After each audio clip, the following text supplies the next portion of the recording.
सी सब कहे बहु मन दुख करना मुझे भी पढ़ी जिते कष्ट भी मुझे पढ़ी मत पढ़ेबुनि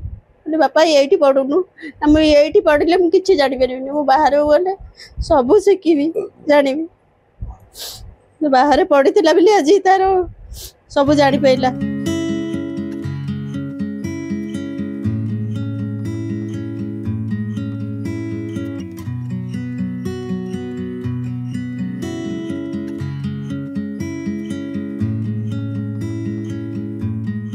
दुख जहाँ कर बापा जहाँ पापड़ मलई बिकती 30-40 टका आनती ए 3 वर्ष है गोटे दुकान तथापि मासक 6000 टका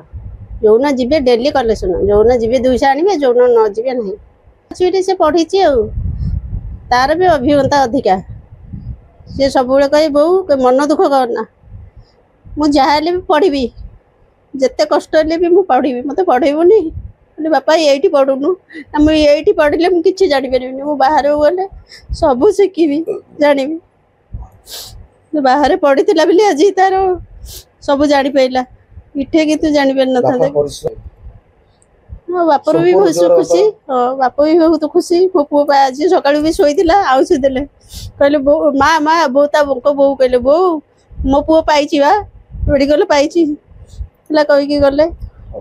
बहुत खुशी अच्छे पाठ पढ़ी आगु बेपार करी आइसक्रीम बेपार पापड़ बेपार पापड़ बेपार करके गला दुकान थी फास्ट जो ये थी मैट्रिक फेल हो कटक पान बेपार करी बापा सारे बापा मरीगले आसिक पापड़ आइसक्रीम बिकली आसिक ना पढ़े पढ़ी गला सफलता है मो पु आज गरीब सेवा कर डाक्तर हम से बहुत खुशी बहुत कष्ट करा पड़ा बाबा मैंने बहुत चेष्टा कर बहुत ही कष्ट कर पहुँचा पचे बहुत बड़ा हाथ अच्छी निजक भी बहुत पढ़ार अच्छी बहुत कष्ट करा पड़ी बहुत जगह भी रही जा स्लो हो जाती मत आगे बूस्ट देकी आगे जीवार अच्छे बहुत ही प्रिपेरेसन ठीक ठाक थी प्रिपेरेसन टाइम रे भी बहुत ऑब्स्टेकल्स आसी जमी मत मझे प्रिपेरेसन टाइम रे जंडिस हो 2 मास से बहुत स्लो डाउन किसी पढ़ापढ़ी हो पारानी से 2 मास जाकि पुणी आउ थे बैक करवा बहुत ही कष्ट थी तथापि चेष्टा थी गोटे माइंड सेट ही बहुत भल परिश्रम करते रैंक केते अछि अल्ल जो माने नीट नहीं जो मैंने तो नीट प्रिपेयर एवं नीट लेवल पूरा बहुत ही भल हो बहुत वर्ष पर आम 2025 बहुत हार्ड क्वेश्चन होता 36 ईयर भितर सब हार्ड क्वेश्चन थी यहाँ तो यहाँ पर नीट क्वेश्चन हार्ड ही हम प्रिपेरेसन पढ़े तो पढ़ुला राति 6:30 5टा पर्यटन पढ़ुली बसिकी 10-12 घंटा दिन को सेल्फ स्टडी विदाउट क्लास पर 10-11 घंटा सेल्फ स्टडी करा पड़ता एमती रोला preparation all India general rank अच्छी 4478 अच्छी